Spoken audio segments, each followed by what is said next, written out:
Pour aborder le développement professionnel sous l'angle des pratiques éducatives et pédagogiques, j'ai avec moi Dominique Chouinard et Nancy Saltarelli, qui sont des ressources professionnelles à une école montréalaise pour tous.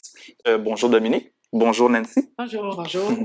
Alors, qu'entendez-vous par pratique éducative et pédagogique à une école montréalaise pour tous? En fait, ce qu'on entend, c'est tout d'abord, ce sont des actions qui se centrent sur l'apprentissage et la réussite de tous les élèves afin de diminuer les écarts de réussite entre les différents milieux socio-économiques.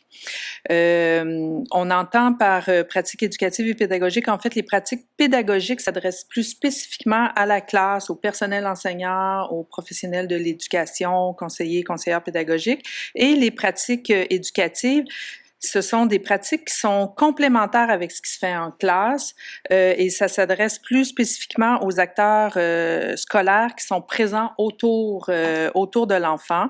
On peut penser notamment au personnel du service de garde. On reviendra d'ailleurs aux pratiques éducatives quand on parlera des pratiques de collaboration avec la famille et la communauté.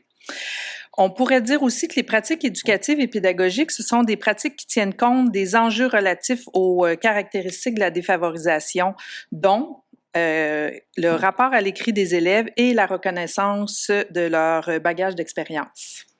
Bien, vous faites référence à cet élément-là. Je ne sais pas si Nancy, vous voulez élaborer un peu plus sur, vous voulez dire quoi par rapport à l'écrit et bagage d'expérience? Well, when we talk about this bagage d'expérience of the students, we're referring to all of the experiences that they gain outside of school and before they even come to school, within their families, within their communities. These experiences are part of who they are, and they might be different than the experiences we expect them to have, but they're of equal value.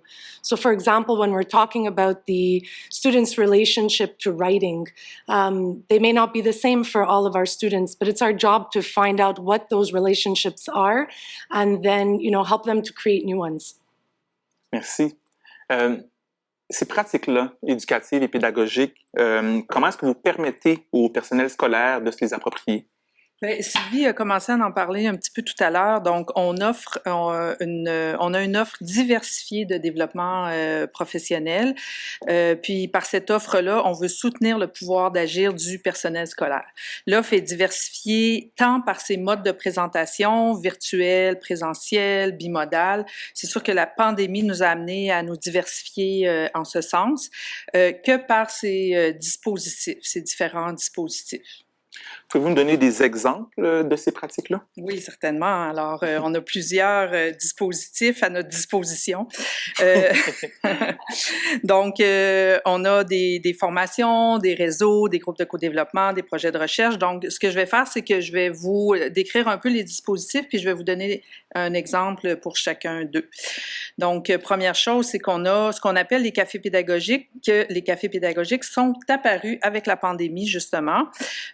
Donc, c'est ce qu'on voit à l'écran où oui, c'est une belle illustration, de ce que sont les cafés pédagogiques. Donc, ce sont des discussions en mode virtuel autour d'un thème ciblé. Donc, comme je disais, c'est apparu avec la pandémie et ça va certainement rester par la suite. Donc, par exemple, l'an dernier, on a fait 3 cafés pédagogiques où on discutait d'évaluation des apprentissages. Donc, c'était une pratique qui était plus pédagogique. Donc, on invitait les enseignants, les enseignantes, les conseillers pédagogiques, les directions professionnelles de l'éducation à y participer. On a aussi ce qu'on appelle des co-développements. Alors, ce sont des groupes de personnes qui réfléchissent à l'intervention en milieu défavorisé, tant sur le plan pratique que théorique, et qui contribuent ainsi au développement continu de notre cadre d'intervention à l'École montréalaise. Par exemple, on a un groupe de co-développement qui va débuter la semaine prochaine sur la littératie dans le contexte éducatif du service de garde. Donc, ici, on pense plus à une pratique éducative. Donc, on s'adresse aux éducatrices, aux responsables de service de garde et on a des chercheurs qui vont travailler avec nous également. Ensuite, on a un autre dispositif qu'on nomme les réseaux, donc des groupes de personnes qui travaillent sur un même dossier. Donc, on a un réseau de développement dont mes collègues vous parleront plus tard. On a un réseau de conseillers, conseillères pédagogiques qui interviennent en milieu défavorisé. Et on a un réseau des formateurs et des formatrices. Puis la particularité de ce dernier réseau, c'est que ça réside en fait, entre autres, dans notre vision, une partie de notre vision du développement professionnel à une école montréalaise pour tous, qui est la formation par les pairs. Donc, nos formateurs, on les rencontre 3 ou 4 fois par année, et ces formateurs, formatrices-là, ce sont des enseignantes, des conseillers pédagogiques, des éducatrices qui donnent de la formation à leurs pairs. On a aussi ce qu'on appelle en tant que tel la formation et l'accompagnement, donc des formations qui durent souvent, qui sont données sur 3 jours, avec des accompagnements qui vont parfois jusque dans la classe. On a par exemple le jeu partenaire clé qui s'adresse aux équipes écoles et aux partenaires communautaires. Nancy, peut-être tu voudrais... Ouais. Yeah, well, you mentioned too that many of our workshops last 3 days and 3 days separated throughout a certain amount of time. One of those reasons is because we ask that there's a moment to experiment. So we'll talk about pedagogical practices, and between the days, teachers have an opportunity to experiment with some of those with their students, come back, we talk about it, they reflect on it, and we're able to say what went well, perhaps what didn't go well, and then they go back to their classrooms again, and we do that a number of times. So it really allows for that to integrate some of those practices and try them out the very next day in their classrooms. Et justement, on a l'accompagnement qui va jusque dans la classe. On a une toute nouvelle formation qui débutera en janvier qui s'appelle l'initiation à la philosophie pour enfants en milieu défavorisé. Donc, c'est une formation de 3 jours et les formatrices accompagneront les participantes jusque dans leur classe pour modéliser et faire de l'observation pour améliorer la pratique philosophique. On a aussi ce qu'on appelle des projets de recherche. Donc, Sylvie disait tout à l'heure qu'on était en partenariat avec les universités, avec des chercheurs, des chercheuses des universités. Donc, on a plusieurs projets de recherche qu'on met en place à partir des préoccupations des écoles, de l'équipe des ressources professionnelles et qui ont trait aux enjeux de la défavorisation. Donc, par exemple, cette année, on a une recherche sur l'enseignement du vocabulaire qui s'adresse aux enseignants du premier cycle et qui vise à développer l'habileté des élèves à inférer le vocabulaire et la sensibilité lexicale pour soutenir l'apprentissage de la lecture.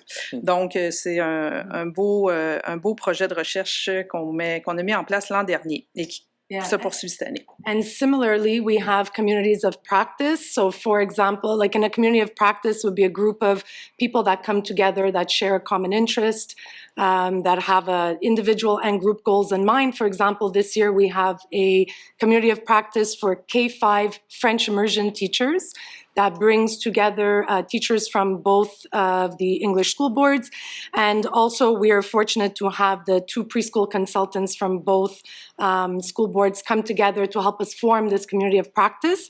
And we'll be developing the idea of vocabulary, early literacy skills for second language learners through children's literature and games.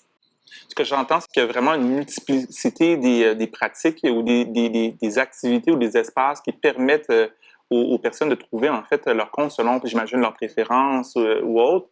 Vous avez aussi fait référence à quelques nouveautés, la classe philo, j'entends également la question de la classe d'immersion pour la communauté de pratique. Est-ce qu'il y a des nouveautés sur lesquelles vous voudriez insister dans le cadre de notre présentation d'aujourd'hui? Oui, merci de le mentionner. Effectivement, on a des nouveautés. Donc, on aura une formation qui portera sur l'intervention au milieu défavorisé, qu'on s'amuse à appeler le MD 101. Donc, qui s'adressera aux équipes écoles et qui pourra aussi se faire en inscription individuelle. Donc, surveillez notre site web, là, vous aurez des nouvelles de cette nouvelle formation-là très prochainement. Available in English as well. Oh, yeah! Et Oui, on a des travaux en développement. Donc, on a des travaux sur l'engagement dans une perspective de réussite éducative et on a des travaux en développement en ce moment sur l'équité numérique en éducation. Donc, c'est sûr qu'encore une fois, la pandémie nous a amené à nous préoccuper de cet enjeu-là. On avait déjà cette préoccupation-là. On l'a encore plus depuis que la pandémie est arrivée. Donc, on travaille, on planche sur cet objet-là. Ben oui, on a beaucoup entendu parler de la fracture numérique, donc je peux imaginer la pertinence de ça dans le contexte de la pandémie. Donc, merci d'avoir exposé ce menu-là de pratiques éducatives et pédagogiques. Merci Dominique. Merci Nancy. Nancy, je vous garde pour la suite des entrevues. Et On a même une question. oui, oui, nous en sommes aux questions. Donc, une question, Louise Jutras qui demande comment une école montréalaise pour tous pourrait accompagner mon équipe école dans une réflexion sur les pratiques pédagogiques et éducatives en milieu défavorisé. Ben, très bonne question. En fait, ce qu'on pourrait faire, c'est prendre contact avec l'école qui nous ferait cette demande-là, regarder avec l'équipe école, avec la direction d'établissement, peut-être avec le comité pédagogique également, quelles sont les pratiques qui sont déjà en place dans l'école. Et des pratiques qui visent justement l'équité, qui visent la diminution des écarts de réussite entre les différents élèves ici de milieux défavorisés et favorisés, et regarder qu'est-ce qu'on pourrait mettre de nouveau en place également dans l'école pour améliorer, pour viser la réussite de tous les élèves. Donc, je pense que dans un premier temps, ce serait vraiment de s'asseoir avec l'équipe école, la direction d'établissement pour mettre en place les meilleures pratiques. Donc, il y a vraiment un aspect de généralité, mais un accompagnement individualisé en compréhension des besoins spécifiques. Là. Puis en lien avec le projet éducatif de l'école également.